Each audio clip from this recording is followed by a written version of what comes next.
सभी साथियों को नमस्कार।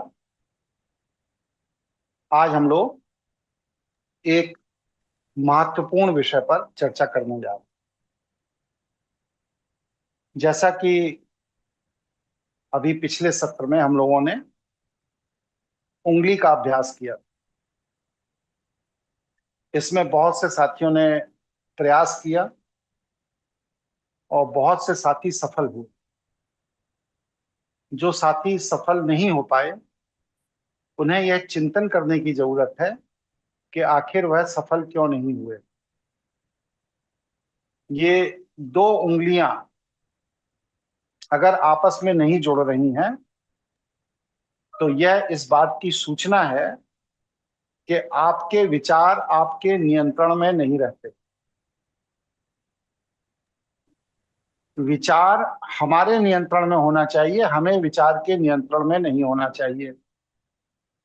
हम किस बिंदु पर कब विचार करें और कब विचार ना करें, ये निर्णय हमारा होना चाहिए।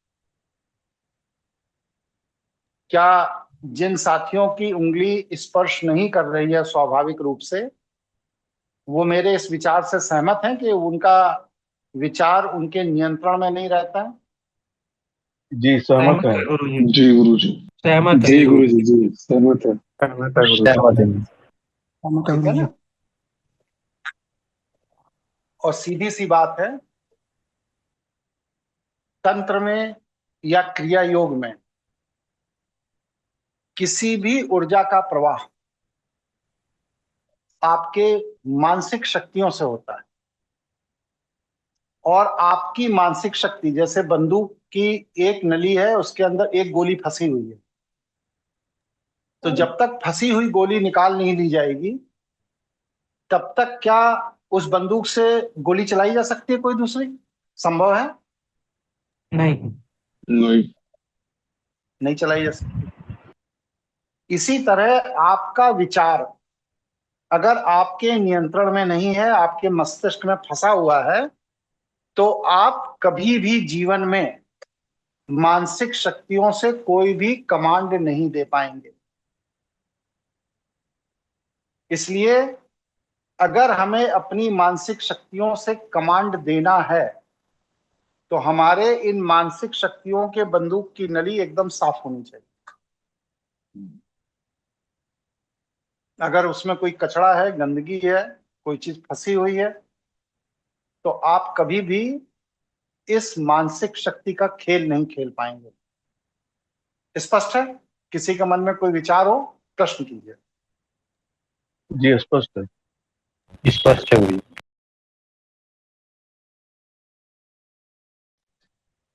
गुरुजी, मन में एक सवाल था। बोलिए। जी, रुद्र बोल रहा हूँ गुरुजी। हम्म। मेरी राइट हैंड की उंगलियां जुड़ती तो हैं, लेकिन जो रिंग फिंगर है उसको ज्यादा उठा नहीं पा रहा हूँ। इसका वीडियो भी मैंने आपको भेजा था, जिसके लिए आपने बोला था मैंने प्रयास। देखा, मैंने कहा था ये टोटल। अब आपके साथ क्या दिक्कत है? आपके साथ दिक्कत यह है कि आप अपने विचार को लंबे समय तक कैरी ऑन करते हैं। किसी ने कोई बात आपसे कह दी या कोई ऐसी बात आपसे कह दी गई जो आपके मन मस्तिष्क को प्रभावित कर गई, तो दूसरा आदमी 10-15-20 मिनट में उस विचार से किनारे हो जाता है, लेकिन आप उस विचार को लंबे समय तक कैरी करते हैं। ये बात सही है या नहीं? सत्य है गुरुजी। इसीलिए यह उंगली नहीं उठ रही। अगर किसी का भी विचार आप पकड़ कर बैठने की वृत्ति है तो आपकी उंगली स्वाभाविक रूप से उठ ही नहीं सकती। मिलना तो बहुत सेकंड स्टेज की चीज।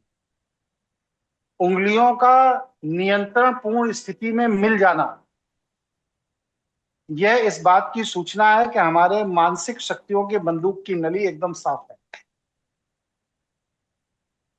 लेकिन अगर वो नहीं मिल रही है तो ये इस बात की सूचना है कि वह बंदूक की नली में कोई ना कोई गंदगी, कोई ना कोई कचरा हमारी पूर्वाग्रह और वृत्ति के कारण फंसा हुआ है। इसलिए हमें क्या करना है? अपने पूर्वाग्रह से अपने को मुक्त करना है और अपने वृत्ति को त्यागना है। जब आप पूर्वाग्रह से अपने को मुक्त करेंगे और वृत्ति को त्याग देंगे, तब आपकी उंगली आपके नियंत्रण में स्वाभाविक रूप से मिलनी शुरू हो जाएगी। उसके लिए कोई अतिरिक्त प्रयास करने की जरूरत नहीं। लोग कह रहे हैं मेरी उंगली मोटी है, कोई कह रहा मेरी उंगली छोटी है, कोई कह रहा ये है वो है, ये सब बहानेबाजी है। आपका मस्तिष्क आपके नियंत्रण में नहीं है, तो आपकी उंगली स्वाभाविक अवस्था में उठ करके नहीं जुड़ेगी। अब जिस आदमी के अंदर, माइक किसका ऑन है, निकाल के बाहर करो। जिस आदमी के अंदर अपने स्वाभिमान और अपने ईगो को लेकर के बहुत जहर भरा हुआ है, वह व्यक्ति के सूर्य वाली उंगली, ये वाली उंगली नहीं उठेगी। और जिस व्यक्ति के अंदर अपनी धन दौलत संपदा ऐश्वर्य को लेकर के जहर भरा हुआ है, उस व्यक्ति की ये वाली इंडेक्स फिंगर नहीं उठेगी। ये दोनों ही जहर हैं। इसीलिए कहते हैं ना कि देख तर्जनी ताही मर जाही। ये जहर है। ये कोमल पौधे को आप उंगली दिखा दीजिए, अपनी इंडेक्स फिंगर, वो स्वाभाविक अवस्था में कुम्हलाना शुरू कर देता है। ये इतना तीव्र जहर है जो 10 फीट 20 फीट 50 फीट दूर से काम करता है।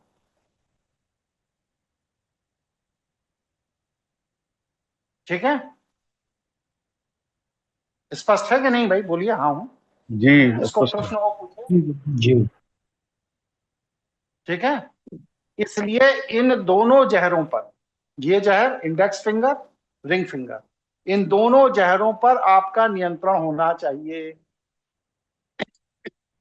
अगर इन दोनों जहरों पर आपका नियंत्रण नहीं है, तो आप ये मान लीजिए कि आप कभी भी ब्रह्मास्मि क्रिया योग के सफल साधक नहीं बन सकते। इसलिए ब्रह्मास्मि क्रिया योग की साधना की ऊर्जा का आनंद लेना है तो इन दोनों, बृहस्पति की उंगली और सूर्य की उंगली पर आपका नियंत्रण होना परम जरूरी। कंसेप्ट क्लियर हुआ? आगे बढ़े। गुरुजी प्रणाम। मान जी बोलिए। गुरुजी, इसमें लेफ्ट और राइट फिंगर में कुछ डिफरेंस रहता है क्या? बिल्कुल रहता है। आपके मस्तिष्क के दो हिस्से हैं। उसमें जब आप लेफ्ट हैंड से काम नहीं कर पा रहे हैं तो आपके मस्तिष्क के दाहिने हिस्से में कठोरता है, और जब आप राइट हैंड से नहीं कर पा रहे हैं तो मस्तिष्क के बाएं हिस्से में कठोरता है। ये इस बात की सूचना है। ठीक है। जी जी गुरुजी। मैंने परसों के क्लास में ये बताया, परसों नहीं पिछले क्लास में ये बताया था कि ब्रह्मांडीय ऊर्जा समान रूप से सबके लिए बह रही है। ऐसा नहीं कि योगेश कुमार मिश्रा के लिए कोई अलग से भगवान ने सर्वर लगाया है, आपके लिए कमजोर टावर लगा दिया, ऐसा नहीं। सबके लिए समान। लेकिन ये ब्रह्मांडीय ऊर्जा एक जिद्दी गाय की तरह है, जिसके अंदर थनों में दूध भरा है, लेकिन वह स्वतः नहीं निकालेगी। आपको उस जिद्दी गाय का दूध निकालना है अपने कल्याण के। आज का मेरा लेख किस किसने पढ़ा, किसने नहीं पढ़ा? अमित बोल रहा हूँ गुरुजी, मैंने पढ़ा है। किसने नहीं पढ़ा? पढ़ा है मैंने गुरुजी। बोला गुरुजी। पढ़ा है गुरुजी। नहीं कोई नहीं बोल रहा हूँ। नहीं पढ़ा हाँ है गुरु। गुरुजी। नहीं पढ़ा। नहीं पढ़ा है। तो कोई बात नहीं। अरे आप लोग विद्वान लोग हैं, इसलिए पढ़ने की आवश्यकता नहीं है। जिनकी जिज्ञासा है, आगे बढ़ने की ललक है, वो पढ़ेंगे। उसमें मैंने एक बीच में 2 पैराग्राफ लिखे हैं। वो पैराग्राफ ये है कि ईश्वर हमें सब कुछ देना चाहता है, ब्रह्मांडीय ऊर्जा हमें सब कुछ देना चाहती है, लेकिन हमें इसलिए नहीं मिल पा रहा है क्योंकि हमारा प्रकृति के साथ सानिध्य नहीं बन रहा है। हमारे और प्रकृति के बीच में बाधा कौन पैदा कर रहा है? काल, समय। आपकी ट्रेन का टाइम ठीक 10 बजे है, आप 10:05 पर प्लेटफॉर्म पर पहुंचते हैं, क्या ट्रेन आपको मिलेगी? नहीं। ट्रेन चली जाएगी, आपका आगे का पूरा शेड्यूल गड़बड़ हो जाएगा। क्यों? क्योंकि आप 5 मिनट लेट हुए। जहां जाना है वो मीटिंग फेल हो गई, जो यात्रा में आपने होटल वगैरह बुक कर रखे वो सब पैसा वेस्ट हो गया, सब कुछ खत्म। क्यों? क्योंकि आप 5 मिनट लेट हैं। यह है 5 मिनट की वैल्यू।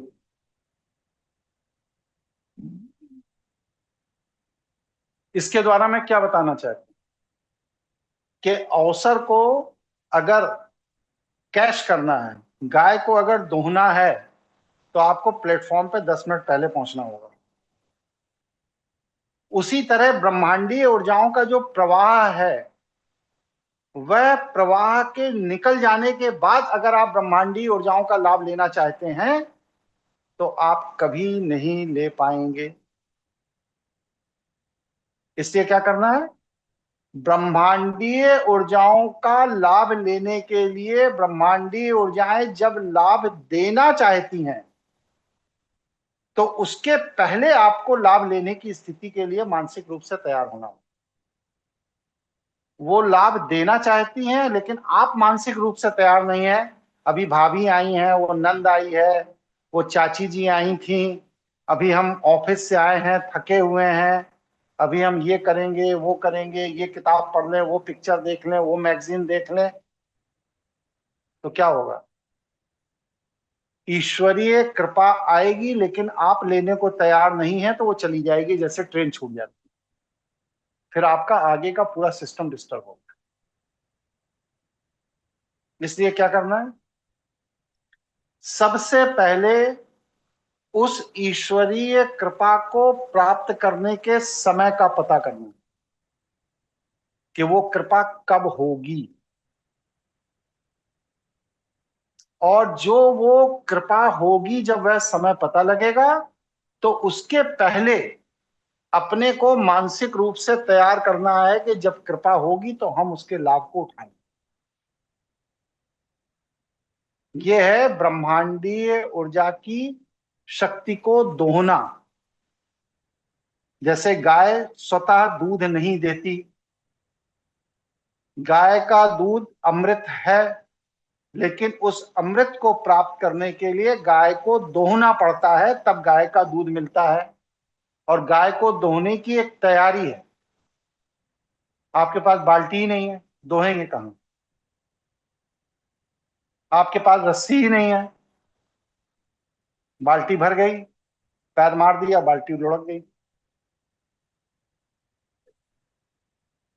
आपने गाय को प्रसन्न करने का कोई इंतजाम ही नहीं किया है, भूसा चारा कुछ,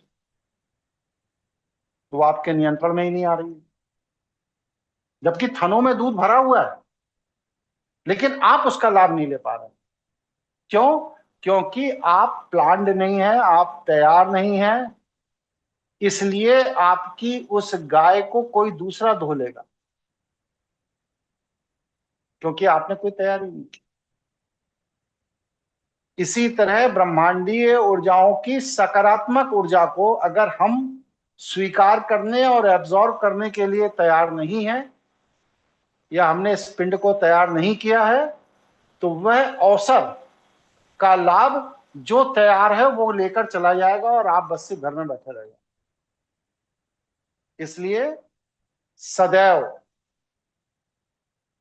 ब्रह्मांडीय ऊर्जा के अवसर को लाभान्वित होने के लिए, उसके लाभ उठाने के लिए अपने को इतना संवेदनशील रखिए कि कब ब्रह्मांडीय ऊर्जा हमें लाभ देने वाली है, और उसके पहले आप अपने को तैयार रखिए, तब आप उस दिव्य ऊर्जा का लाभ प्राप्त कर सकते।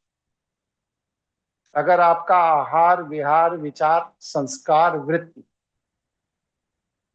आडंबर युक्त है, दुनिया को दिखाने में है या दुनिया को अपनी ओर आकर्षित करने में है, तो आपकी संवेदना कभी भी इतनी परिपक्व नहीं होंगी कि आप ब्रह्मांडीय ऊर्जा के संकेत को समझ सकें, क्योंकि आपका ध्यान उस तरफ नहीं है, आप अपने आडंबर में लगे। इसलिए ब्रह्मांडीय ऊर्जा के संकेत को जानना है तो आपको क्या करना पड़ेगा? अपने आहार को नियंत्रित करना पड़ेगा, अपने विहार को नियंत्रित करना पड़ेगा, अपने विचार को नियंत्रित करना पड़ेगा, अपने संस्कार और वृत्ति में जो दोष है जिसके कारण आप ब्रह्मांडीय ऊर्जा से नहीं जुड़ पा रहे हैं, उसको ढूंढना पड़ेगा और ढूंढकर समाप्त करना पड़ेगा।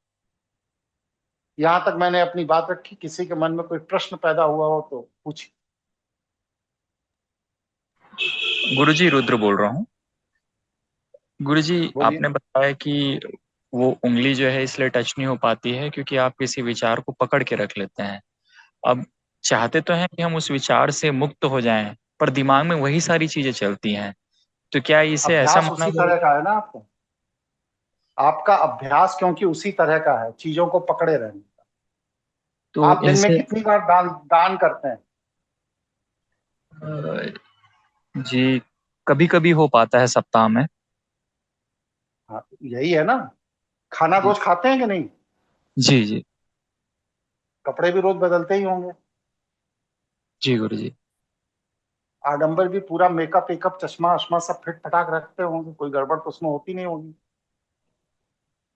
जी तो दान करने में क्यों हफ्ते में एक दिन करते हैं?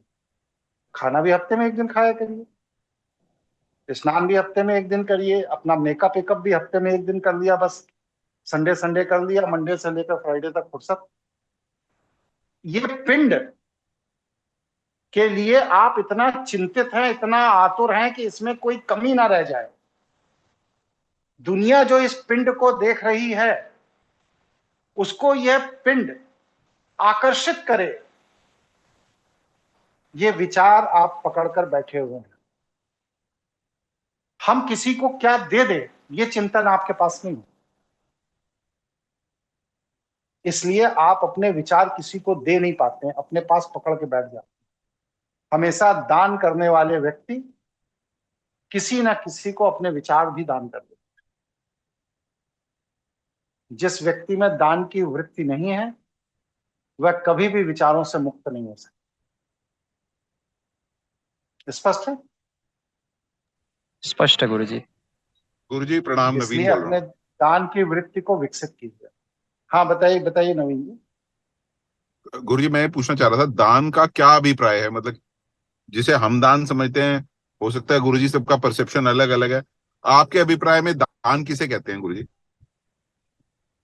जो हमें पसंद है वह किसी और के हित के लिए दे देना, ये दान है। जो हमसे बेकार है, जैसे कपड़ा फट गया, पुराना हो गया, कोट खराब हो गया, पैंट खराब हो गया, वो हम किसी को दे रहे हैं तो वो दान नहीं है। वो क्या है कि हमारी गंदगी है जो हमने किसी को दे दी। अपने घर में रखने की जगह नहीं है, इसलिए चलो जी जैसे कबाड़ी को पैसा दे के सामान दिया जाता है, यहाँ बिना पैसा लिए किसी को दे दिया। जी दान का तात्पर्य यह है कि जो चीज हमें बहुत आकर्षित कर रही है, बहुत आकर्षित कर रही है, उसको हम किसी को दे। गुरुजी इसको और दान थोड़ा का सा तात्पर्य, इलेबोरेट करें तो। जैसे कि आपने एक बहुत अच्छी टाई खरीदी 5,000 रुपए की, हमारे सुशील जांगड़ जी हमको दे जाते हैं कभी कभी 2,500-3,000 की टाई। तो आपने एक टाई खरीदी 5,000 रुपए की, आप टाई पहनकर आए, आपके साले साहब ने कहा अरे जीजा जी क्या टाई पहनी है, मजा आ गया, ऐसी टाई तो बहुत ही कम लोगों को दिखती है। अब उस टाई को लेकर के आपके अंदर ये अहंकार नहीं होना चाहिए कि मैंने पहना और साले ने तारीफ की, ना। आपके मन में ये कुलबुलाहट होनी चाहिए कि अगर मेरे साले को ये टाई पसंद आ गई तो ये टाई कैसे उसको दे दूं, ये ना। गुरुजी मैं उसको एक नई दिला दूं अपनी जैसी। फिर उसका आभास अगर मैंने कहीं जाना है तो अपनी देने में क्या दिक्कत नहीं। ये नहीं कि अपने प्रोग्राम को खत्म कर दीजिए, आधे रास्ते से लौट के दूसरी टाई पहनिए, ये नहीं है। आप अपना कार्यक्रम प्रोग्राम सब करके घर पहुंचिए, लेकिन वह टाई अब उस साले की हो गई। जब भी मिलिए, हफ्ते 10 दिन 15 दिन महीने 2 महीने, वो आपके घर आए, आप उसके घर जाइए, तो वो प्रॉपर तरह से पैक करके उसको दे दीजिए। ये दान। मैं समझ गया गुरुजी। और जो हम रोड पे सारे दिन प्रतिदिन लोगों की सहायता करते हैं, मैं इसको ये तो नहीं कहता, ये आडंबर है। जो भिक्षा मांग रहे हैं, जो भीख मांग रहे हैं, बेगर्स को हम दे रहे हैं, बच्चों को हम दे रहे हैं, वो क्राइम, मेरे हिसाब से क्राइम है जी। नवीन जी, इस धरती पर कोई गरीब है? नहीं, आप वैसे तो आप बिल्कुल ठीक कह रहे हैं, बिल्कुल नहीं, हम बहुत पैसे वाले लोग हैं वो सारे, फैक्चुअली। तो जब वो गरीब हैं ही नहीं, वो उनका व्यवसाय है। जैसे आपका व्यवसाय वकालत करना है, हमारा व्यवसाय आध्यात्मिक ज्ञान देना है, उसी तरह भीख मांगना उनका व्यवसाय है। आप अगर उन्हें दे रहे हैं तो दान नहीं दे रहे, आप उनके व्यवसाय में सपोर्ट कर, वो बट बिजनेस। गुरुजी, उसमें ऐसे लोग भी हैं जो 70 साल के होते हैं, कई सच में विकलांग होते हैं, तो क्या वो उनके लिए दान कहा जाएगा? उनका भी दान नहीं होगा? क्या जरूरत है? अगर उन्होंने 70 साल की उम्र तक, ऐसा तो है नहीं कि अभी विकलांग हो गए 5 मिनट पहले, विकलांग तो वो रहे होंगे ना 30-35 साल 40 साल की उम्र से जी। और 40 साल की उम्र से 70 साल की उम्र तक 30 साल में अगर उन्होंने ये चिंतन नहीं किया कि अगर कोई व्यक्ति हमें दान नहीं देगा तो मैं आगे जीवन कैसे जीऊंगा, अगर ये चिंतन उन्होंने नहीं किया तो उनके मरते दिन तक का ठेका क्या आपने ले रखा है? मैं समझ गया गुरुजी। और गुरुजी, विकलांग स्कूलों में जैसे हम जाते हैं उनकी सेवा करने, तो क्या वो दान कहलाता है? बिल्कुल कहलाएगा। ब्लाइंड स्कूल्स वगैरह में वो दान है, वो ध्यान है। जैसे ब्लाइंड कॉलेज में आप जाते हैं, या यहाँ ये अनाथ बच्चे पढ़ते हैं, यहाँ आप जाते हैं, या किसी गौशाला में जाते हैं, तो वहां पर इस तरह के संस्थानों में मदद करना ये हमारा आपका कर्तव्य है, क्योंकि ईश्वर ने हमें संपन्न बनाया। जी। क्योंकि वह बच्चे व्यवसाय नहीं कर रहे हैं, वह जीवन निर्वाह कर रहे हैं, इसलिए उन्हें देना एकदम उचित है। लेकिन ये जो सड़कों पर व्यवसाय कर रहे हैं, ये गलत है। ठीक है गुरुजी, ठीक है गुरु, थैंक यू। दूसरी चीज, इसी के साथ एक लाइन और बोल देता हूं। हम लोग क्या करते हैं कि अपने घर में जो भी पहला पैसा निकालते हैं, वो किसके लिए निकालते हैं? जाओ ब्रेड ले आओ, अरे दूध खत्म हो गया, जल्दी जाओ दूध लेके आओ, सब्जी ले आओ, अच्छा ड्राइवर साहब ये लीजिए 500 रुपए। ये नियम बना लीजिए कि घर का पहला पैसा जो भी निकलेगा वो भगवान के दान पेटिका में जाएगा,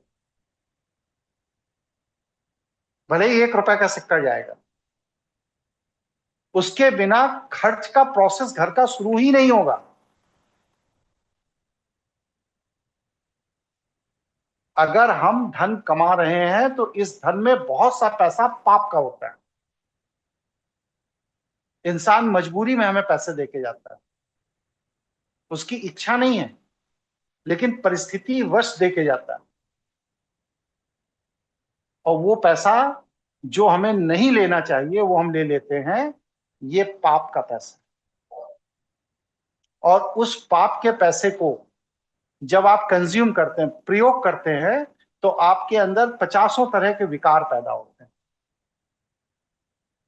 इसीलिए देखिए, जो ब्राह्मण कर्मकांडीय होते हैं, तांत्रिक होते हैं, या इस तरह के और दूसरे वो करते हैं, उनका बुढ़ापा बड़ा कष्टमय गुजरता है, क्योंकि वह पाप की धन को इतना संग्रहित कर लेते हैं अपने प्रारब्ध में कि वह जब शरीर निर्बल पड़ता है तो उनका बुढ़ापा बड़ा कठिन गुजरता है। इस स्थिति में क्या करना है कि हमारे पास भी पैसा आ रहा है, इसमें न जाने किसने किस परिस्थिति में क्या पैसा दिया। अभी मैं जयपुर गया था, तो वहां पर एक गौशाला है। उस गौशाला वाले ने मुझसे बेवकूफ बनाकर 10,000 रुपए ले लिया।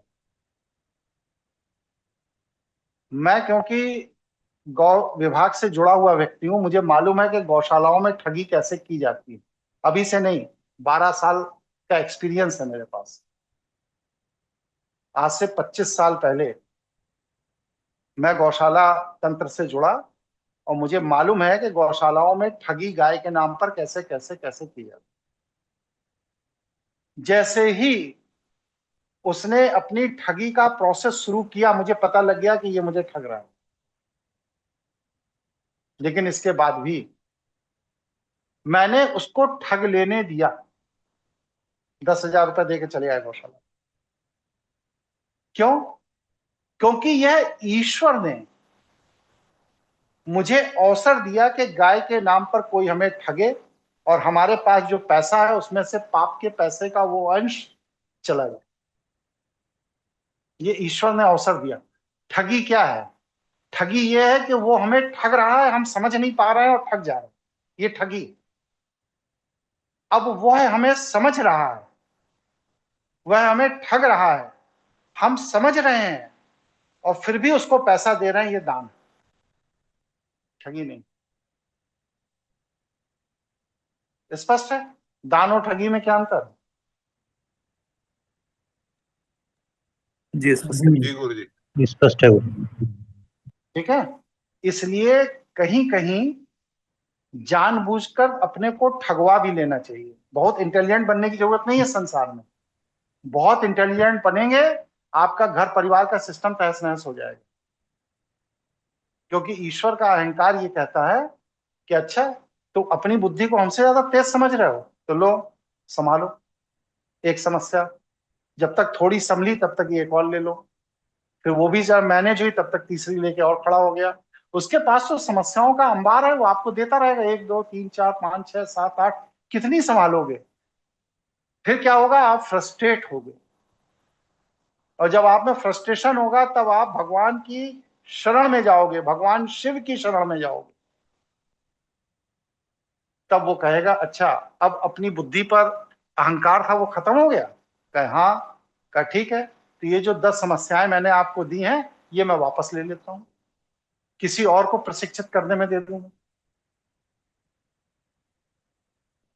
इसलिए कभी कभी जानबूझकर अपने को ठगवाना चाहिए, जिससे कि वह पाप के पैसे का मैल चला जाए। इसीलिए हमारे यहाँ बनिया समाज जो है वो दशमांश दान करता है, क्योंकि वो जानता है कि व्यापार धंधे में 10% पैसा बेईमानी का होगा ही, आएगा ही। यह पाप का ही पैसा है। इसलिए जो भी मेरी आय है उसका 10% पैसा किसी अनाथालय में, किसी सामूहिक विवाह में, किसी विद्यालय में, किसी गौशाला में, किसी कन्या के कल्याण के लिए हमें देना ही है, अनिवार्य है। वरना बनिया पैसे को इतना प्यार करता है वो अपनी आय का 10% दे देगा। कल्पना कीजिए, नहीं देगा। और जो नहीं देते हैं, आप उन अग्रवालों और जैनियों के यहाँ जाकर देखिए कि जो नहीं देते हैं पैसा, उनके परिवार में ग्रैंडसन, ग्रैंड-डॉटर, वाइफ, ये वो जो भी है, वो कोई ना कोई किसी ना किसी रोग बीमारी की चपेट में बने ही रहे। वो पैसा फिर डॉक्टर के पास है। ऐसा अनुभव है कि नहीं आप लोगों को?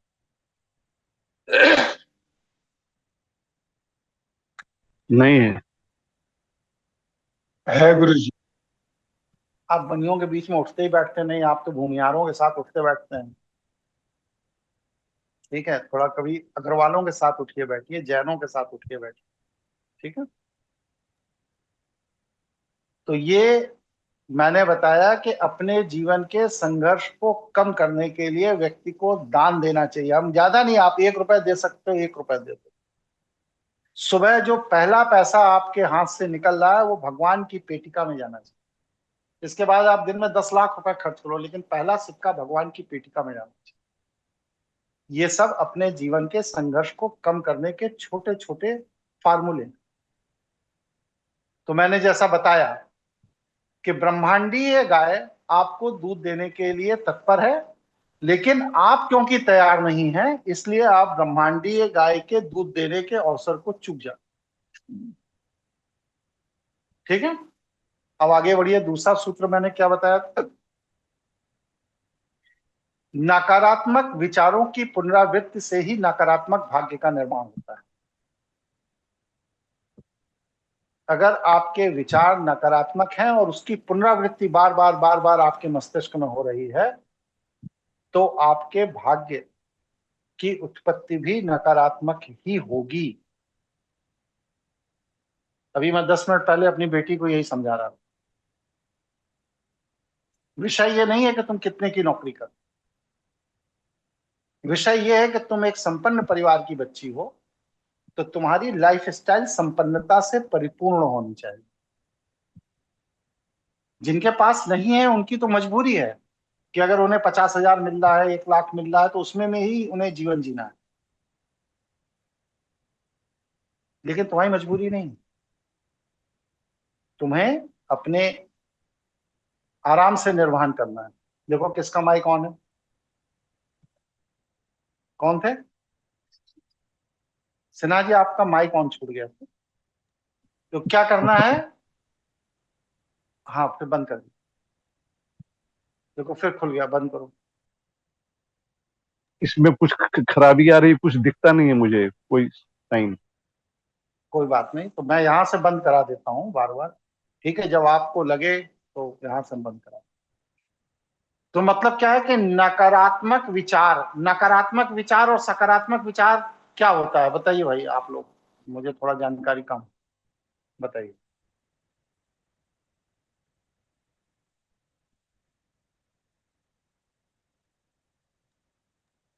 अरे बोलो भाई। गुरुजी अमित बोल रहा हूँ। जिंदगी भर नेगेटिव पॉजिटिव थॉट पे यूट्यूब देखते रहते हो, कुछ तो बोलो। हाँ बताइए।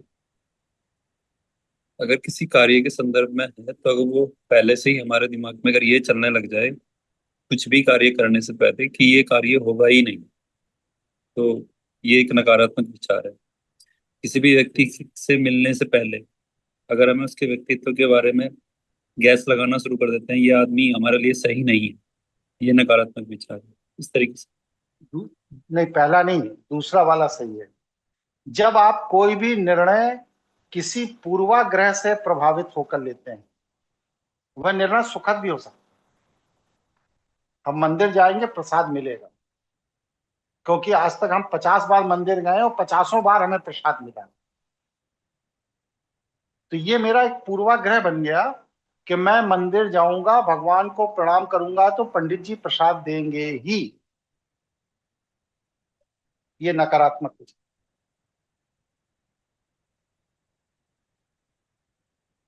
अब आप कहेंगे आज तक ऐसी परिभाषा तो मैंने कहीं सुनी नहीं थी। बताइए भाई, ऐसी परिभाषा किसी ने सुनी? नहीं गुरुजी, नहीं सुनी।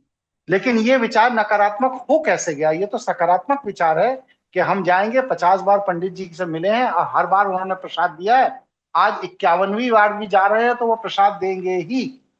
ये तो सकारात्मक विचार है, ये नकारात्मक कैसे हो गया?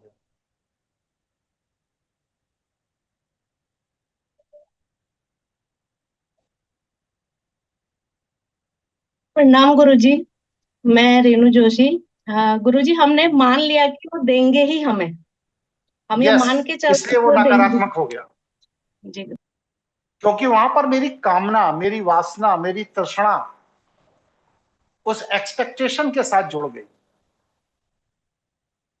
और वह जुड़ गई, वहीं से काल ने अपना काम शुरू कर दिया। अच्छा, इसका मतलब तुम ईश्वर की व्यवस्था पर विश्वास नहीं कर रही हो, तुम्हें ये संसार की व्यवस्था पर विश्वास है कि मैं जाऊंगी ही तो मिलेगा ही।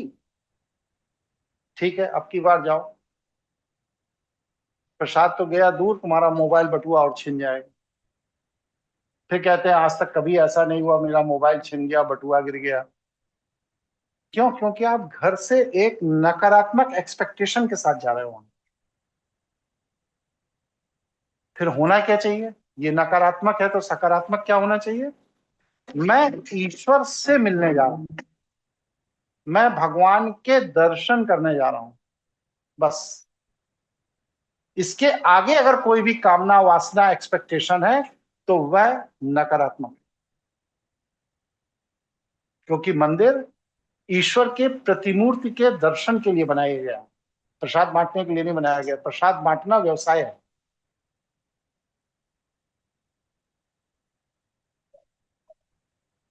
प्रकृति की व्यवस्था को कभी भी चैलेंज मत कीजिए कि मैं जाऊंगा तो ऐसा होगा ही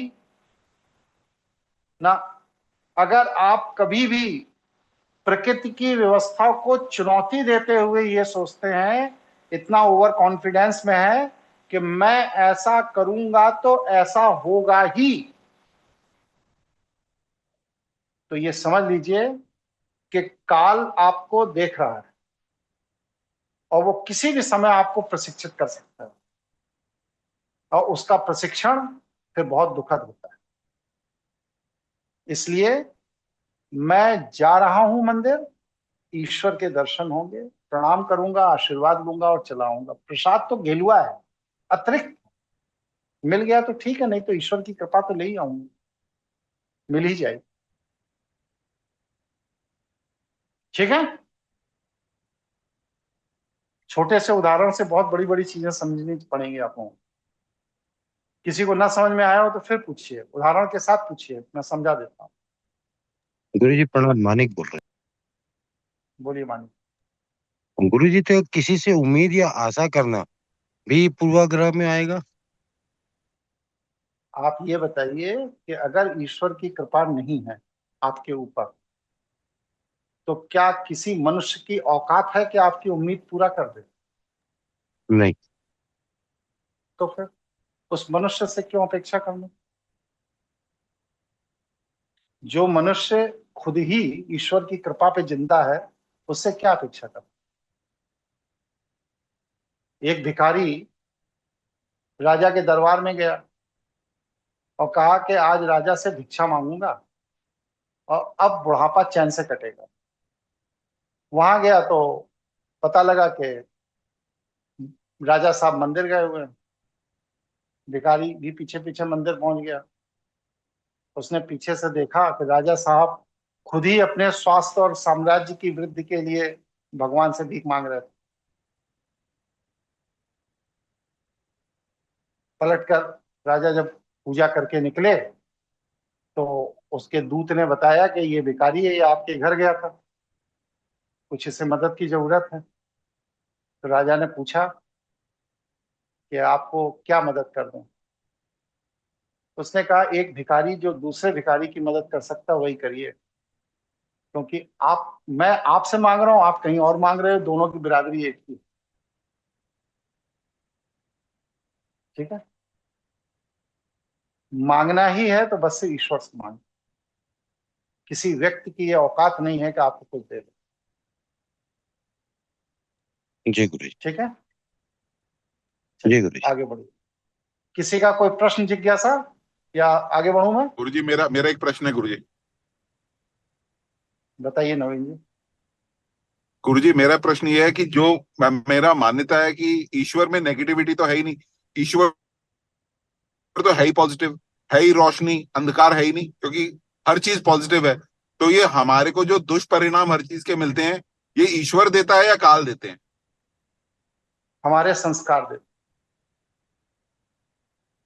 हमारे संस्कार दे। वह संस्कार जो हमारे वृत्ति के कारण कठोर हो जाते हैं, वह हमारी नकारात्मक ऊर्जा बन जाते हैं। इसीलिए अपनी वृत्ति पर सबसे ज्यादा काम करने की जरूरत है। आप अगर अपनी वृत्ति पर काम कर रहे हैं तो जीवन की नकारात्मकता एकदम खत्म हो जाएगी, क्योंकि ईश्वर तो सदैव सकारात्मक है, वो नकारात्मक हो ही नहीं सकता। ठीक है, स्पष्ट? ठीक है, स्पष्ट। गुरुजी विशेष बात कर रहा हूँ, मेरा भी एक सवाल था।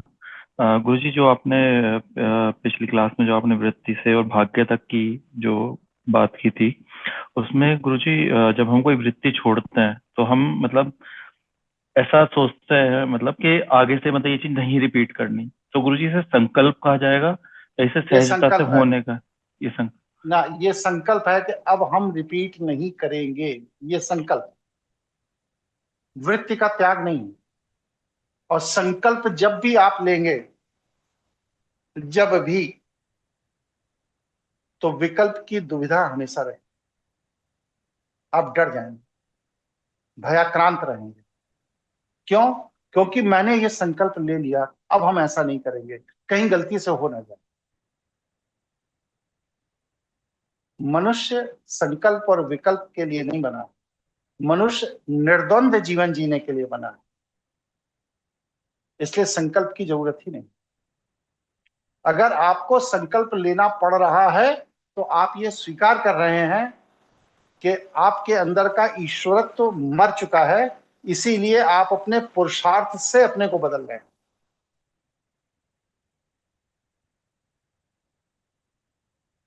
स्पष्ट है?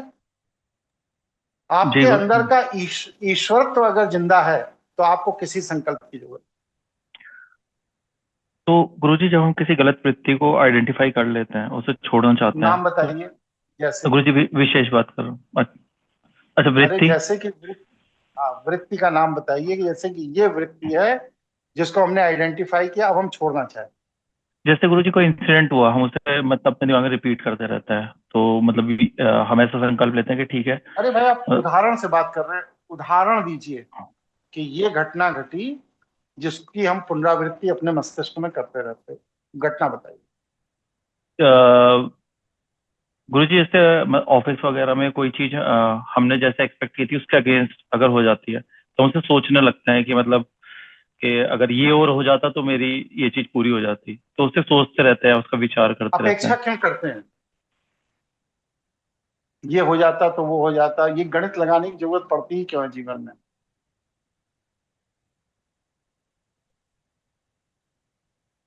क्यों पड़ती भाई?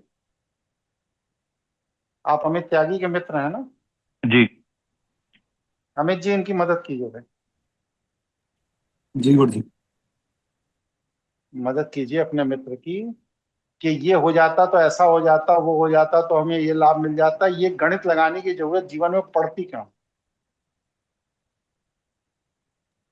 अपरिपक्वता गुरुजी, अज्ञात भय। यस, क्योंकि आप अपने विधा में एक्सपर्ट नहीं हैं, इसलिए आपको गणित लगाने की जरूरत। आपको विकल्प विहीन बनना है। आपका कोई विकल्प इस पृथ्वी पर नहीं होना चाहिए। जिसकी 500 बार गरज हो वो हमारी सर्विसेज ले। नहीं गरज है, हम अपने घर में चद्दर तान के सो रहे हैं। हम किसी के मोहताज नहीं, किसी पर आश्रित नहीं। हमारे जीवन के निर्णय कोई दूसरा नहीं ले सकता।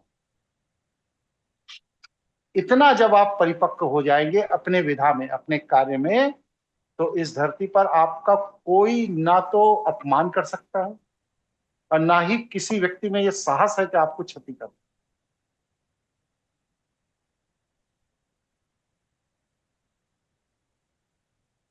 ठीक है, स्पष्ट हो गया नवीन जी?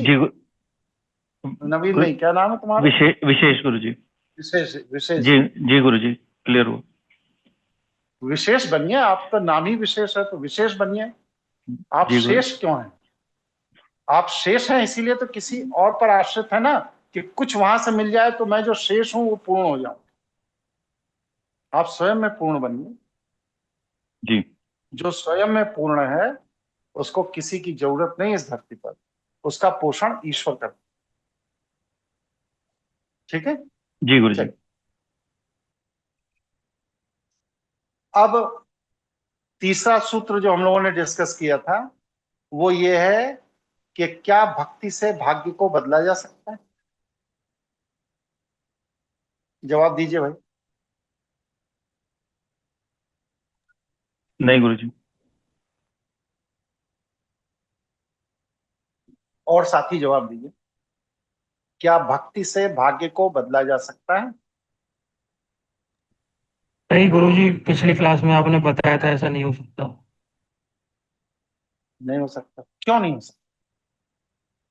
हम खुद ही बदल सकते हैं अपने भाग्य को, ऐसा समझाया था आपने। अरे हम समझाए थे, लेकिन भक्ति से भाग्य क्यों नहीं बदलता? वे हम दूसरे से अपेक्षा करते हैं कि वो हमारे लिए कुछ कर दे और हम खुद कुछ नहीं करते। ऐसा नहीं, भक्ति होती है धारणा से। माइक बंद कर दी। भक्ति होती है धारणा से। आपने राम की धारणा कर ली, कृष्ण की कर ली, या किसी और महापुरुष की कर ली, और जो आपने धारणा की उसके अनुसार आपने भक्ति शुरू कर दी। कोई ऐसा महापुरुष बताइए एक, जिसका जीवन निरंतर जन्म से लेके मृत्यु तक संघर्षमय हुआ ही ना हो कभी। कोई ऐसा इतिहास में महापुरुष है?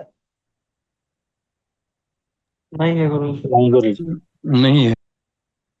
नहीं है। अब आपने कहा कि हमने राम की धारणा कर ली और राम की भक्ति शुरू कर दी। तो जब आपने राम की धारणा की तो प्रकृति में राम की जो ऊर्जा है वह आपसे जुड़ने लगी। वह ऊर्जा आपसे जुड़ने लगी तो क्या हुआ? आपके मन मस्तिष्क इस पिंड पर राम की ऊर्जा का असर होने लगा। फिर क्या हुआ कि राम को अपने भाई की संपत्ति के विवाद के कारण अयोध्या छोड़कर भागना पड़ा था। आपका भी आपके भाई से विवाद होगा और आपको भी अपनी संपत्ति छोड़कर भागना पड़ा, क्योंकि आपने धारणा ही गलत व्यक्ति की कर ली। आपने कृष्ण की धारणा कर ली, कृष्ण को भी मथुरा वृंदावन छोड़ के गुजरात भागना पड़ा।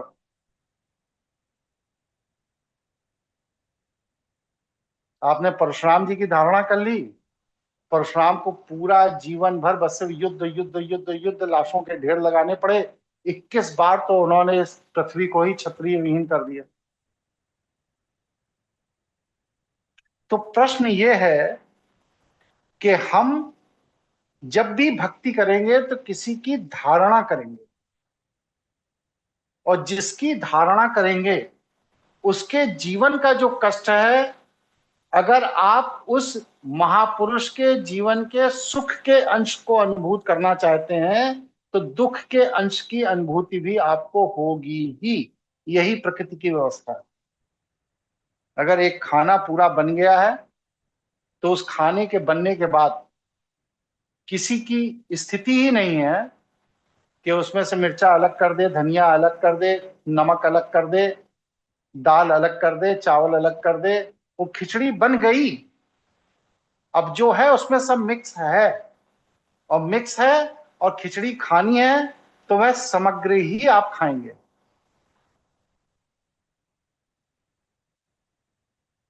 इसी तरह अगर किसी भी देव ऊर्जा का आपने धारणा कर ली तो ऐसा नहीं है कि उस देव ऊर्जा के बस सिर्फ सुख के पलों को ही आप धारण करेंगे, उस देव ऊर्जा के दुख के पल भी आपको धारण करने पड़ेंगे। और फिर परिणाम क्या होगा कि आप अपने प्रारब्ध दोष या प्रारब्ध ऊर्जा के सुख दुख को नहीं भोगेंगे, वो तो चला गया बैकग्राउंड में पीछे। अब आपने जिसकी धारणा कर ली उसके सुख दुख के अंश को भोग रहे हैं पूरी जिंदगी। फिर क्या हुआ कि अपने सुख दुख के अंश को भोगने के लिए पैदा हुए थे वो नहीं भोगा, किसी दूसरे के सुख दुख के अंश को भोगा, क्योंकि हमने उसकी धारणा कर ली और हमारा वाला कैरी फॉरवर्ड हो गया अगले जन्म के लिए।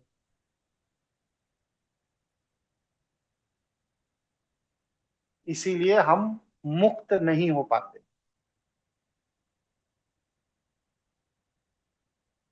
गहरी बात है, समझ में आई किसी को? जी गुरुजी। योगेश जी, नमो नमः। प्रणीत, एक सवाल था, अगर आज्ञा दे तो। हाँ हाँ बिल्कुल, बोलिए भाई साहब।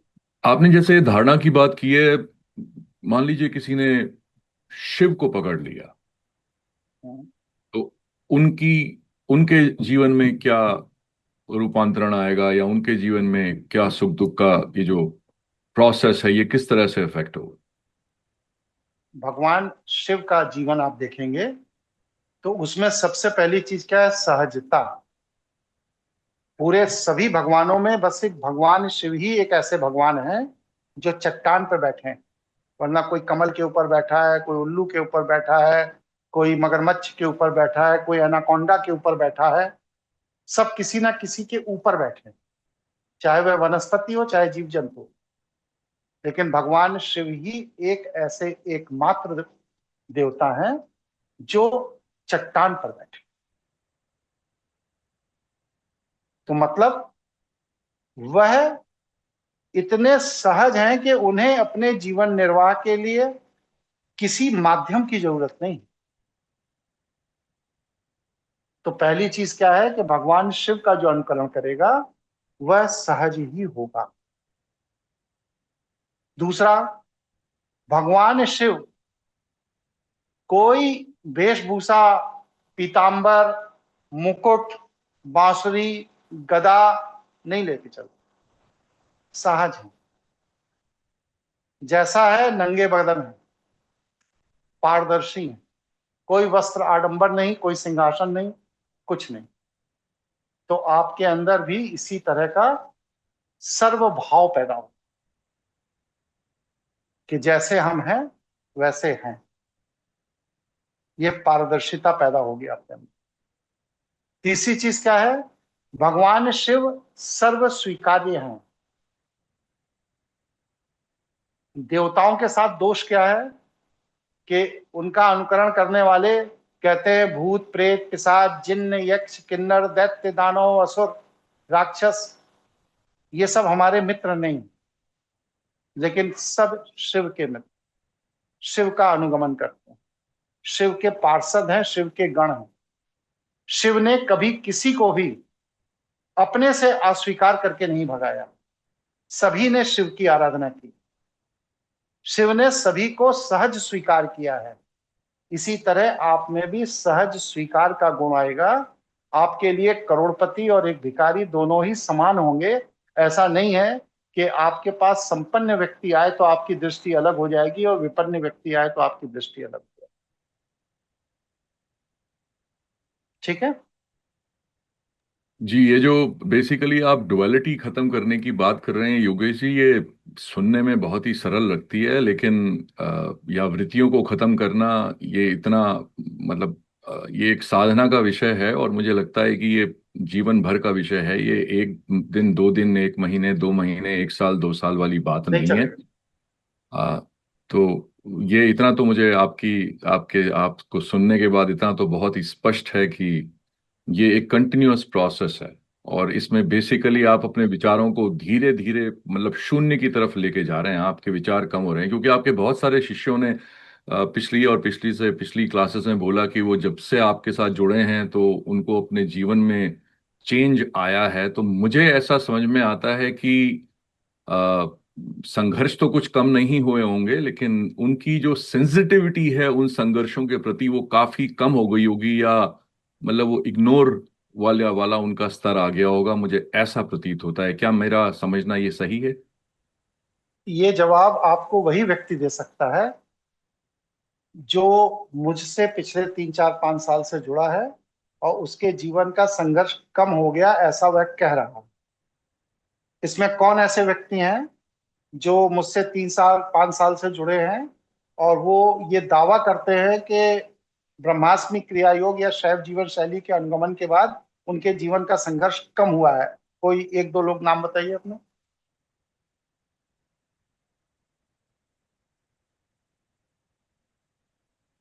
जी गुरु जी, मानिक बोल रहा हूँ, संघर्ष कम हुआ है। आप इनको ये समझाइए कि संघर्ष जो कम हुआ या संघर्ष उतना ही है, आपकी उस संघर्ष को लेकर संवेदनशीलता कम हो गई। संघर्ष कम हुआ, संघर्ष के प्रति संवेदनशीलता मतलब उस पहले जैसा सोचते थे अब वैसा नहीं है।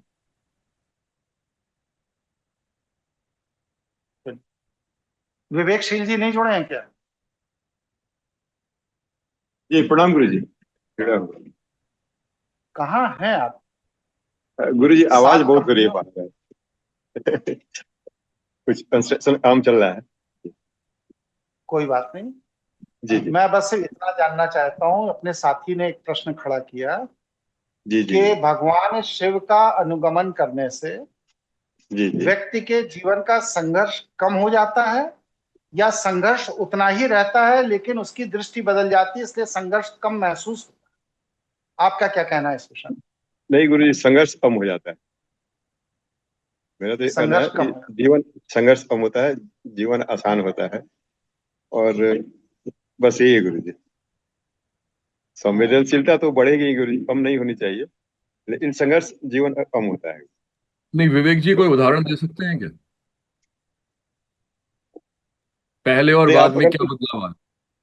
हाँ, जैसे पहले, अब मान ली मैं सबसे जो होता है, मान ली आर्थिक पहलू पे मैं बात करता हूँ, सबको भी धन धन चाहिए, तो जो मतलब जो मेरी इच्छा थी या जो था, जो कमाने की जो, हाँ इतना पैसा आना चाहिए, या जो भी वो धन से लेकर जो भी थे, वो ऑटोमेटिक वो रास्ता खुलते जाता है। अगर मुझे आज ये रास्ता मिला, कल 3 रास्ता मिलता है, आगे 4 रास्ता मिल रहा है, तो ये क्या है कि संघर्ष कम हो रहा है। अगर मैं 10 घंटे काम कर, एग्जाम्पल दे रहा है, 1 करोड़ कमा रहा था, अगर 8 घंटे मुझे 3 करोड़ मिल रहा है, तो संघर्ष कम हुआ ना। ऐसा नहीं कि मैं 1 करोड़ कमा रहा था, अभी 90 लाख कमा रहा हूँ, लेकिन मैं ज्यादा मौज में हूँ, वैसी बात नहीं है। मतलब ऐसे एज एक एग्जाम्पल अगर आप समझना चाहें तो इस ढंग से मैं बोल सकता हूँ उसको। और दूसरा क्या है इसमें, जैसे वो भी जो गुरुजी, एक तरह से वो भी सही है कि आपका ध्यान उस पर जाता ही नहीं, अभी क्या है उस चीज पर, वो स्वतः वो चीज घटित होते जाती है, वो रास्ता आपको मिलते जाता है उसी हिसाब से। स्वतः आप सहज होते जाते हैं। अब एक जी हाँ, उदाहरण वही मैं दे बोल रहा रहा हूँ, संजय सिंह परमार जुड़े हैं? जी गुरुजी, मैं जुड़ा हुआ हूँ। बोल क्यों नहीं रहे? जी शैव जीवन शैली का अनुगमन करने से आपके जीवन का संघर्ष कम हुआ या नहीं हुआ? जी गुरुजी, 100% मेरे जीवन का जो भी संघर्ष था, पहले जो था और आज की जो तुलना में बहुत ज़्यादा कम हुआ है। और जैसा कि विवेक जी ने कहा पहले कि कई बार क्या होता है ना कि संवेदनशीलता भी मतलब उस चीज़ के प्रति उतना ज़्यादा ध्यान भी नहीं जाता, जो भी चीज़ है देखा जाएगा, लेकिन जो भी विचार मन में किसी चीज़ के प्रति आता है, कई बार ऐसा मैंने देखा है कि उसके लिए रास्ते स्वतः ही खुल जाते हैं। कि जैसे मैंने आखिरी बार एक बताया था कि मेरी कंपनी में 1,40,000 के आसपास का एम्प्लॉय का स्टाफ है टोटल, और जहाँ पे मैंने ये सोचा कि यार मेरा वर्क फ्रॉम होम 1 साल 2 साल के लिए एक्सटेंड हो जाए, और जस्ट मैंने ऐसे ही विचार किया और अपने आप मेरे पास मेल आ गया HR का कि भाई अब तुम्हारा 1 साल के लिए वर्क फ्रॉम होम एक्सटेंडेड करा जाता है। तो इस टाइप से संघर्ष अपने आप ही सॉल्व हो जाते हैं अगर हम भगवान शिव में मानते हैं या फिर शिव जीवन शैली का अनुगमन करते हैं तो। जी 1,40,000 एम्प्लॉय में अकेले यही हैं जिन्हें वर्क एट होम मिला है। अब इसको आप क्या कहेंगे कि संघर्ष कम हुआ है या इनका भ्रम है कि संघर्ष कम हो गया? नहीं, वो तो बताइए। हाथ कंगन को आरसी क्या, योगेश जी, ये तो मतलब स्पष्ट जो जीवन की बात बता रहे हैं, ये तो बिल्कुल बिल्कुल सही है। लेकिन मेरा विवेक जी से बस यही, उन्होंने वो आर्थिक चीज की जो बात की, बहुत अच्छी बात की, मेरा उनसे सिर्फ यही था कि आपके आय के साधन बढ़ गए, तो इसलिए आपको संघर्ष बिल्कुल नहीं लग रहा है। क्योंकि पहले अगर 10 आप 3 करोड़ कमाते थे, आज आप 5 करोड़ कमा रहे हैं, तो आपको लग रहा है कि ये चीज काम कर रही है। कल को वक्त अगर बदले और आपका फिर आय कम हो जाए, तो क्या आप समझेंगे कि वो संघर्ष वापस आ गया है? नहीं, वक्त तो बदलेगा क्यों, ये इस पर सोचना ही नहीं, क्यों बदलेगा, ऐसा हो ही नहीं सकता है। नहीं, आय ये तो बदल प्रश्न सकती है ना। आय तो एक नहीं, फिक्स्ड फिक्स चीज, फिक्स नहीं नंबर तो नहीं है ना। आय तो कम हो सकती है नहीं, ना, बढ़ गई तो बहुत फिक्स अच्छी बात नंबर है, लेकिन कल नहीं, कम हो गई फिक्स तो। नंबर मैं नहीं, अभी वही बात है ना, यही सोचने का तरीका है, यही बदलना होगा। अगर गुरुजी समझ रहे हैं तो वो क्यों कम होगा, ये तो सोचना ही नहीं कि कम होगा, वो बढ़ेगा ही, आगे आएगा ही, और जब शिव के शरण में आते हैं तो वो सब कुछ होते जाएगा। और गुरुजी को मेरे बारे में मैं बोलूं, मैं खुली किताब हूँ गुरु जी सामने, उनको सब पता है। और कैसे, मतलब इस परिस्थिति और कैसे क्या हुआ, अरे वो तो बात नहीं करनी चाहिए, लेकिन ऐसा ये नहीं सोचना, ये मन में भ्रम रखना ही नहीं कि फिर आगे कुछ वैसा हो जाएगा। आप जिए, जैसे गुरुजी बोलते हैं, आप जो पैसे काम पे लगाइए और आगे आर्थिक अपनी वो प्लानिंग करते रहिए, अभी वो होना चाहिए। ये साथी आप कौन भैया, नाम क्या है आपका? प्रणीत है मेरा नाम, योगेश प्रणीत जी। प्रणीत जी, अभी आपने मेरे फाइनेंशियल क्लासेस नहीं लिए हैं। हाँ नहीं लिए गुरुजी, बिल्कुल सही है। हाँ, अगर व्यक्ति को अपने जीवन में पैसा कमाने के लिए मेहनत करनी पड़ रही है तो इसका मतलब उसने अपने जीवन को फाइनेंशियली प्लान नहीं किया। ठीक है, सत्य पैसा वचन। आपकी संपन्नता के लिए, आपके लिए काम करे। पैसा आपका मजदूर है, आपका लेबर है। जैसे एक बहुत बड़ी कंपनी काम करती है, उसके अंदर 1-2 लाख लोग किस लिए काम करते हैं? उस कंपनी का मालिक संपन्न हो, उसके लिए काम करती है, और उसकी संपन्नता से कुछ अंश हमारे भी परिवार के पोषण के लिए मिल जाता है। उसी तरह जो मेरे फाइनेंस के क्लासेस हैं, जिन लोगों ने लिए हैं, मैं एक उदाहरण दे रहा हूं। प्राइमरी स्कूल के चपरासी की क्या स्थिति होती, क्या आय होती है बताइए?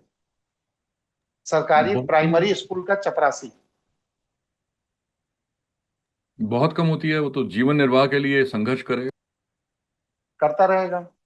लेकिन हम लोगों के बीच में एक साथी थे, प्राइमरी स्कूल में चपरासी थे, और अर्थ अभाव के कारण उनके पिताजी ने घर में आत्महत्या कर ली।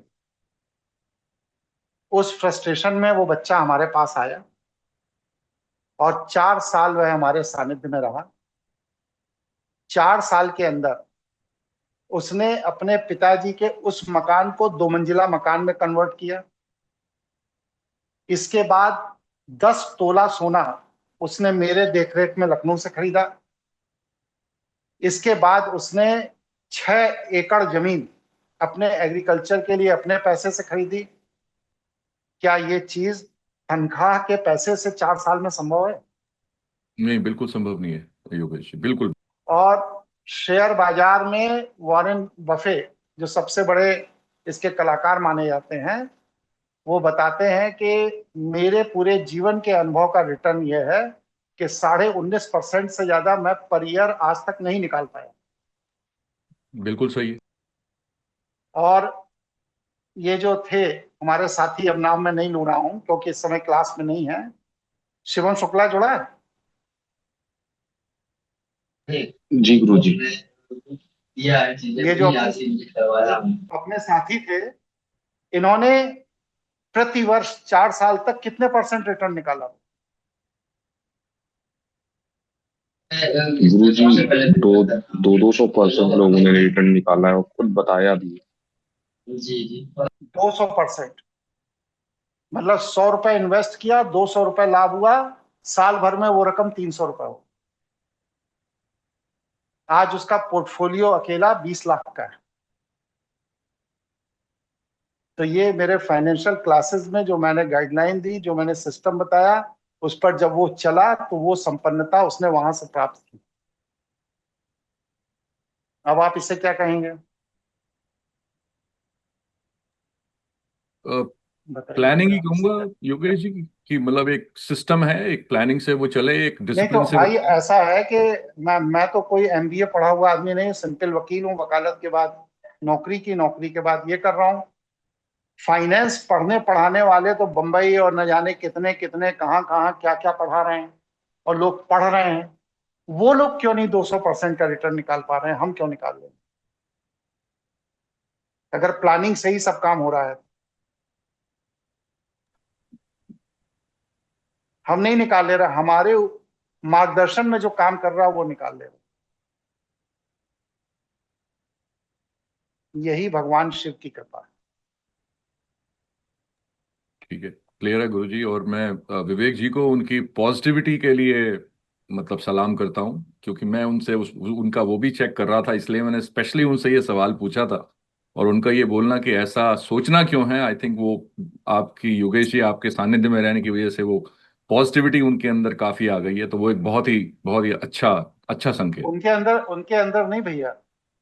ये जो लड़का है शिवम शुक्ला, ये 22-23 साल का लड़का है। जब मेरे पास, शिवम जी आप कितने समय पहले आए थे मेरे पास? पहली बार जब मिले थे? जी गुरुजी, पहली बार 1.5 साल हो गए गुरुजी। एक 1.5 साल साल नहीं, गुरु पूर्णिमा के दिन आए थे आप। 2 जी साल हो जी रहा है। अब 10 जुलाई को दूसरी गुरु पूर्णिमा आपकी आई। जब ये मेरे पास पहली बार आया था लड़का, तो ये मानसिक रूप से पूरी तरह व्यथित था, परेशान था। जीवन में कोई रास्ता इसको नहीं दिखाई दे रहा था, बस सिर्फ आत्महत्या करने के अलावा कोई विकल्प नहीं था इसके पास। और आज इनकी स्थिति यह है कि संस्थान की जिम्मेदारी और काम और भगवान शिव की सेवा करते करते करते करते आज इसके विश्व के 36 देशों में संपर्क है। और ये न जाने कितने करोड़पतियों को डील करता है संस्थान के बिहाफ पर, जबकि मैंने कोई इसको क्लास नहीं दी। बस सिर्फ मेरे बिजनेस प्लानिंग, फाइनेंस प्लानिंग के क्लासेस ये अटेंड करता रहा और इसी से इसका व्यक्तित्व बदल गया। क्यों भाई शिवम जी, बताइए सही है गलत? बिल्कुल सही है, बिल्कुल सही है। जो फायदा मिला है मुझे बोलिए क्या कह रहे हैं? जी, ये कह रहा हूँ जो फायदा मिला है मुझे वो मेरी अपेक्षा से बहुत बहुत बहुत ज्यादा था, बहुत ही सूक्ष्म था। बस यही ठीक है, कहना चाहूँ। तो बस मेरा कहने का भाव सबके लिए यही है। हाँ बताइए। मैं चंद्रशेखर बोल रहा हूँ। हाँ मैंने तो अभी ये क्लासेस शुरू की हैं, मतलब ये जब से शुरू हुई हैं, बल्कि मैं आया भी लेट था। पर मेरा मतलब मैं आपको लिटरली ये बताऊं कि कई मिलियंस का, मतलब जिसका आप सोच नहीं सकते, इतना बड़ा नुकसान हो रहा था जिसके लिए रास्ता भी नहीं मिल रहा था।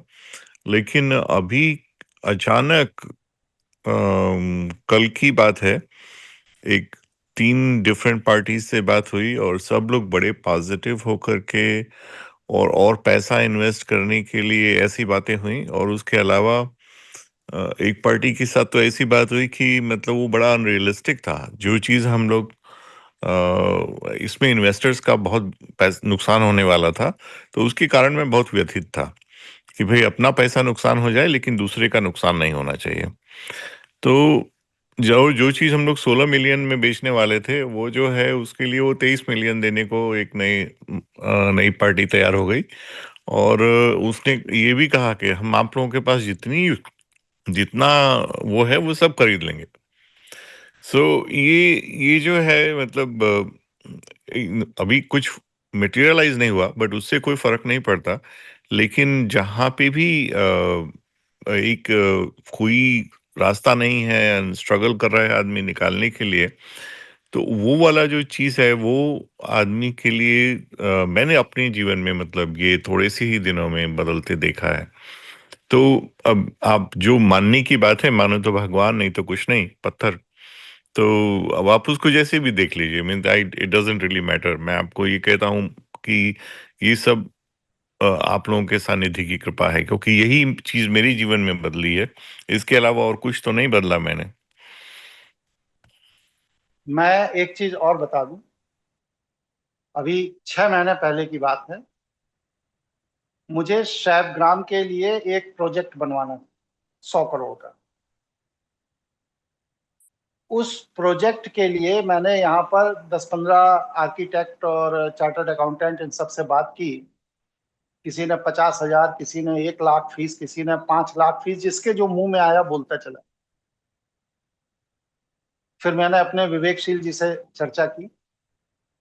इन्होंने कहा मेरे यहाँ तंजानिया में मेरा जो प्लानर है, मैं उससे बात करता हूँ। इन्होंने उससे बात की और उसने कहा कि गुरुजी का काम है तो मैं कोई पैसा नहीं लूंगा, मैं बस सिर्फ भगवान शिव का कार्य समझ के इसको कर रहा हूं। और उसने बिना किसी चार्ज को लिए भगवान शिव का कार्य समझकर उस कार्य को करके हमें हैंड ओवर किया विद इन 3 days, बस सिर्फ 3 दिन के अंदर। विवेक जी बताइए उसके कितने मिलियन ट्रिलियन डॉलर का फायदा हुआ उसे?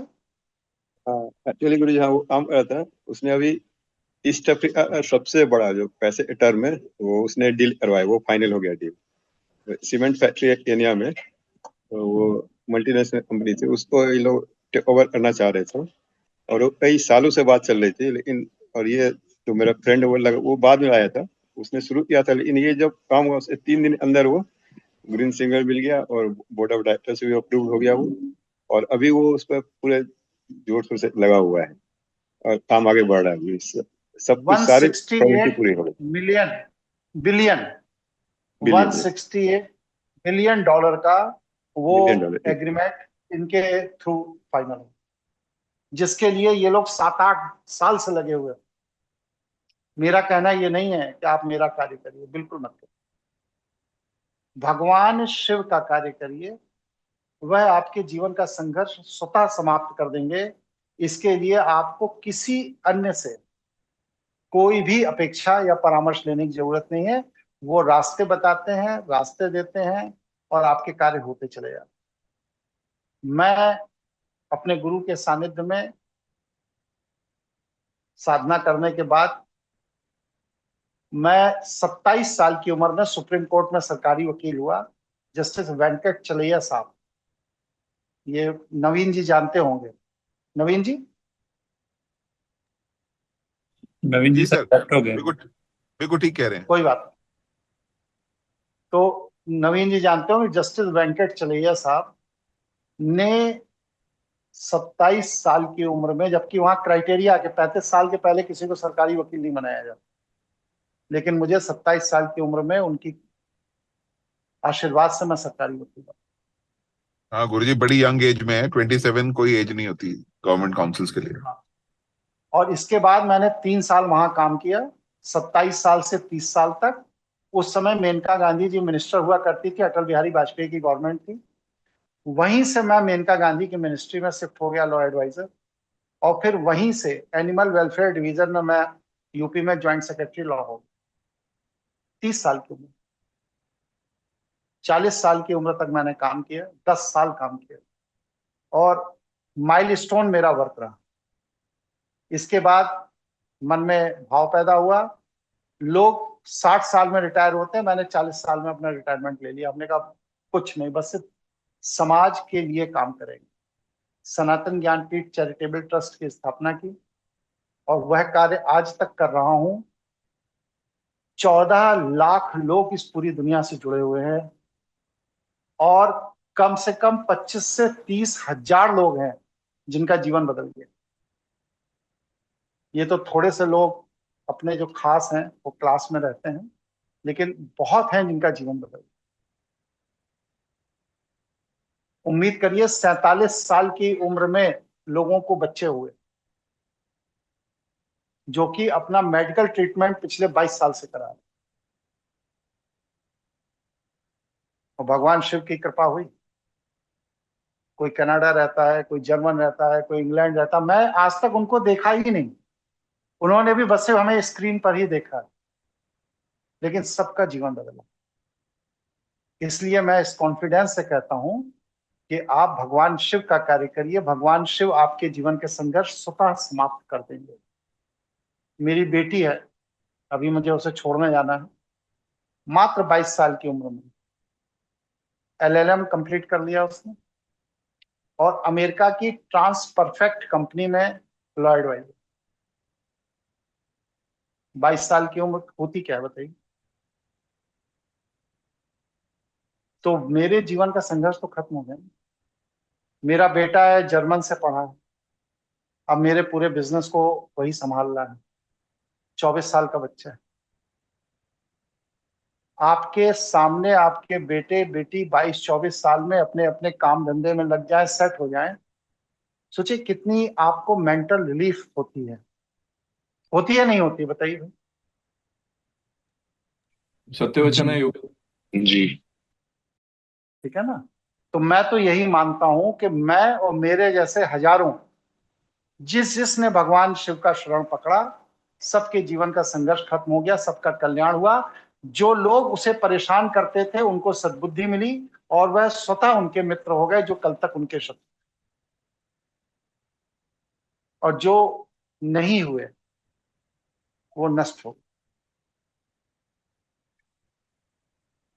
ये भी है कि अगर भगवान ने सद्बुद्धि दी और आप नहीं मान रहे हो, तो फिर जब उनका तृतीय नेत्र खुलता है तो आपका शत्रु नष्ट भी होता है।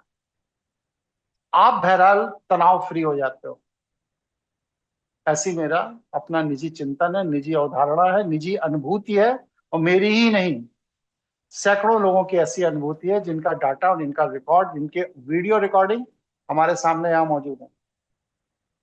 यही विवेकशील जी के साले जी थे, उनको मस्कुलर डिसऑर्डर की प्रॉब्लम हो गई थी। डॉक्टर ने कहा था इसकी रिकवरी नहीं हो सकती।